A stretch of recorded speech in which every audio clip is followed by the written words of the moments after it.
आपण आहेत तिथं आहेत का कुठे गेलो मलाच कळा नाही. खासदार असून देशाच्या सर्वोच्च सभागृहात जिल्ह्याच्या सर्वोच्च पदावर असून सुद्धा मला कळा नाही की राजकारणात काय होणार आहे. आता तुम्हाला काय बोलावा त्याच्यामुळे काहीच विषय नाही. अवघड झालंय. आपण फक्त सर्वजण एक दिला नाही कुटुंब म्हणून एक घर म्हणून आहोत. येडेश्वरी परिवार म्हणून आपण सर्वजण एकत्रितरित्या काम करतो. अशाच पद्धतीने करू. पण कार्यकर्त्याच्या निवडणुकीत कुठेही पळून जाणार नाही. सर्वांना न्याय द्यायचा प्रामाणिकतेने प्रयत्न करू. आणि या सर्व गोष्टी करत असताना एखाद्याला ठीक आहे एकाच गोष्टीचं जसं उसात खालीवरी तसं तिकीटात सुद्धा खालीवरी होते. तसंच आता कमी जास्त जरी इच्छाशक्ती बऱ्याच जणांची असली तरी कुणी म्हणते काय होते पण सर्व क्रायटेरिया लावून सगळं करून त्याच्यातूनही चुकतंय. आम्ही बी कुठे एखाद्या वेळी बऱ्याच म्हणजे आम्ही तरी काय माणसंच आहेत ना. मी जरी असलो तरी चुका होऊ शकतात. त्याच्यामुळे चुका नाही व्हायचा प्रयत्न करू पण होऊ शकतात. त्याला सुद्धा तुम्ही सर्वजण साथ द्यायला अपेक्षा करू.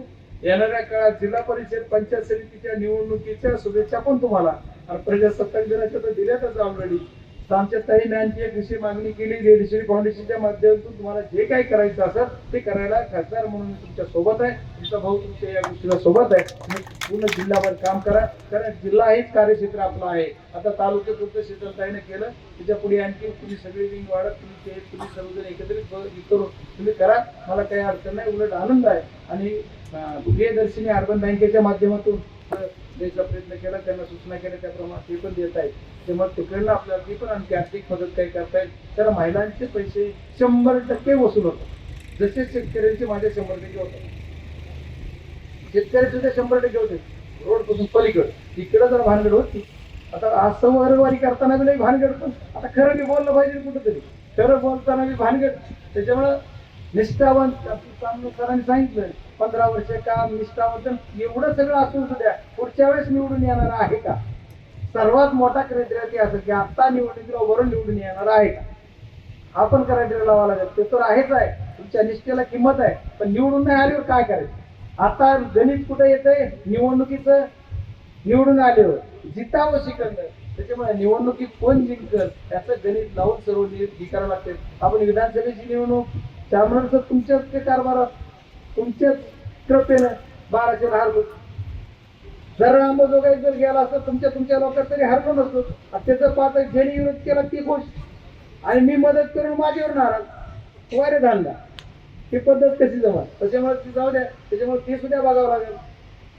काही होईल तो परमनंटली कार्यकर्त्यांना मानला पाहिजे की माझ्यासाठी केलं तर केलं. सगळं तन मन धनानं ज्या त्याच्या पाठीमागं उभारलं तर त्यानं सुद्धा तेवढ्याच तन मन धनानं म्हणलं पाहिजे की हे काम आमचं झालंय. नाही तर त्याला काही किंमत राहत नाही. जिल्ह्यातल्या लोकांच्या खूप अपेक्षा आहेत. रेल्वे असेल नॅशनल हायवेच्या बाबतीत असेल. आज हा रस्त्याच्या बाबतीत एवढा चर्चा झाली. मला त्याच्यावर काही बोलायचं नव्हतं. पण एकच सांगत हा जो रस्ता आहे या रस्त्याला मी ऑलरेडी 4 लेन लोखंडी सावरगापर्यंत मंजूर केलाय.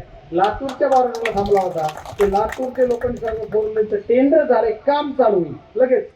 आणि लोखंडी सावरगाव म्हणजे अंबाजोगाईपासून मांजरसुंब्यापर्यंत 4 लेनचा प्रस्ताव झालेला आहे. त्याचा सुद्धा DPR बनतोय. ती सुद्धा येणाऱ्या ह्या मार्चच्या अधिवेशनामध्ये मंजूरच करून घेणार. म्हणजे राहायला विषय भेट दिले ना लई बाकी बोलायचीच गरज नाही. त्याला काय नाव आलं काय केलं काय झालं हीच मी दादांना सुद्धा त्यांनी समजावून सांगितलं. हाच मला पुढं करताना 4 लेनचा झाला. त्याच्यानंतर पुढचा 4 लेन आणखी आता आपण रस्ता तिकडून जामखेड याच्यापासून इकडे चुंबडी फाट्यापर्यंत जुटला इकडून जुटलाय. तुमचा रस्त्याला तर होणारच आहे. तो तुमचा जो आपण रस्त्याची मागणी बीडजीला करतोय तो 100% होईल. सगळे म्हणतात म्हणून मी पत्र देतोय. मी त्या गोष्टीत सहमत आहे. तर ते रस्ता ऑलरेडी कम्प्लीट केलाय. त्याच्यामुळे त्याला काही वेगळं बोलायची गरज राहिलेली नाही. तर कुणीतरी काहीतरी सांगतंय तिकडला मंत्री उगाच काहीतरी पत्र देतो.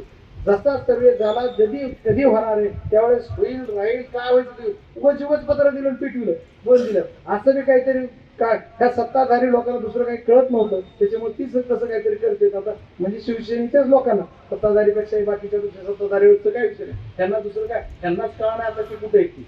त्याच्यामुळे ती भानगड त्यांचं हरवले. त्याच्यामुळे ते काहीतरी करतात. धाराशिवच्या पालकमंत्र्यांनी आपलं पत्र उगाच देऊन दाखवलं. खरं खोटं काय माहित नाही काहीतरी केलं. त्याच्यामुळे आता मंत्री महोदयावर बोलायचं काही एवढं मला राईट्स नाही. पण काहीतरी खरंही बोललं पाहिजे. त्याच्यामुळे हा रस्ता ऑलरेडी आपण आपल्या बीड जिल्ह्याच्या हद्दीत तर बऱ्यापैकी कंप्लीट झाला. आष्टीपासून चोंबडी फाट्यापर्यंत संपतोय. आता जामखेडचे सौताडा फाट्यापर्यंत झालाय. सौताडाच्या तिथपर्यंत थोडा राहिलाय. म्हणजे सिमेंटकरण झालंय पण त्याला 4 लेन नाही 2 लेनचं पण तो झालेला आहे. आणि ही 4 लेन आपला मांजर सोयीपर्यंत होतोय. विमानतळाच्या बाबतीत काय काय बोलावं सांगितलं त्यांनी सगळे, त्याच्यामुळे त्या गोष्टीत काही बोलायचं नाही. माझं उद्दिष्ट काय आहे आणि उद्देश काय, काम करण्याचा उद्देश एकच आहे की आमच्या सर्व शेतकऱ्यांचं दरडोई उत्पन्न वाढलं पाहिजे आणि ती वाढण्यासाठी काम झालं पाहिजे. तर त्याला दळणवळणाचं साधन झालं पाहिजे. रेल्वेचा विषय जो आहे, दुसरी काही मागणी मान्य होईल का नाही होईल बापू जाऊ द्या, तुम्ही खूप वेळ सगळं बोललात, पण कळंबला रेल्वे मध्ये आणून देतो एवढा शब्द तुम्हाला देतो, जाऊ द्या बापू. तर काय आता काय उघडं बोलत नव्हतं मी. माझ्या चिंचोलीच्या लोकांनी मला लय टोकलं. तुमच्यापेक्षा मलाही काळजी आहे ना, काय काळजी करू नका, येईल आपल्या इकडून रेल्वे, आपल्या इकडून जाईल असं म्हणतात. आज सांगतो कारण ती बऱ्याच गोष्टी पुढे नेल्यात म्हणून, नाही तर मी तेवढे 5-6 महिने काही बोललो नाही तिथे. तर ती रेल्वे सुद्धा आपल्याला आणि आपल्या कार्यकाळामध्ये त्याचं ॲक्वायझेशन म्हणजे जी भूसंपादनाची आपण प्रक्रिया तरी पूर्ण केली तरी भरपूर काही झालं ते होईल अशी अपेक्षा करून चालू आहे. त्याच्यात आता काय काय होईल, राजकीय उलाढाल आलायची, राजकीय इच्छाशक्ती पाहिजे आणि राजकीय इच्छाशक्ती असली तर राजकारणाचा वर्ग असला पाहिजे. आणि एवढंच नाही तर या सोडून ही पॉलिसी मॅटर आहे. एका ह्याचं क्रेडिटेबल कुणाला घ्यायचं, क्रेडिट कुणाला जायचं, काय करायचं, हा विषय खूप मोठा आहे. सरकारचा विषय वेगळा आहे. त्याच्यामुळे आता सरकारमध्ये बरेच काही बदल होणार आहे. तुम्ही आणखी 2 महिन्यानं बरंच काही पाणी जाणार आहे.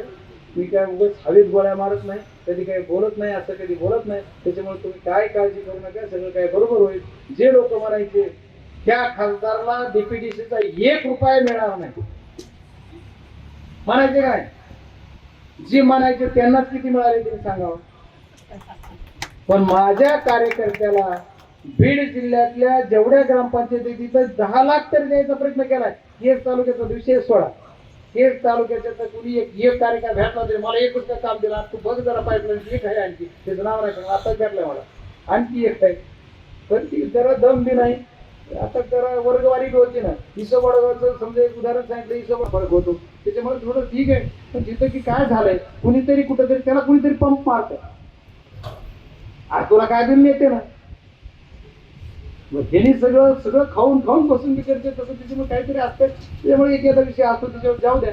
पण त्याच्यामुळे काही काळजी करू नका, सर्व काही व्यवस्थित होईल. आणि आपण सर्वजण ताकदीनं पुढच्या काळामध्ये राजकीय इच्छाशक्ती देऊन काम करू, लोकांचा विकास करू. पंचायत समितीच्या माध्यमातून लोकांची ही भ्रष्टाचाराची जी मालिका आहे ती थांबली पाहिजे. जिल्हा परिषदेच्या माध्यमातून लोकांना कमी अधिक सर्वसाधारण लोकांचा जिल्हा परिषद एवढा जरी संबंध येत नसला तरी जिल्हा परिषद आता खासदार आमदारांना आम्हालाच वाटते राहू द्या, नाही झाली तर नाही झाले, आमचं चाललंय दुकान असं आहे. त्याच्यामुळे ठीक आहे, त्याच्यावर काही विनोदाचा भाग सोडून देऊ, पण आपण सर्वजण ताकदीनं त्या गोष्टी सुद्धा करू.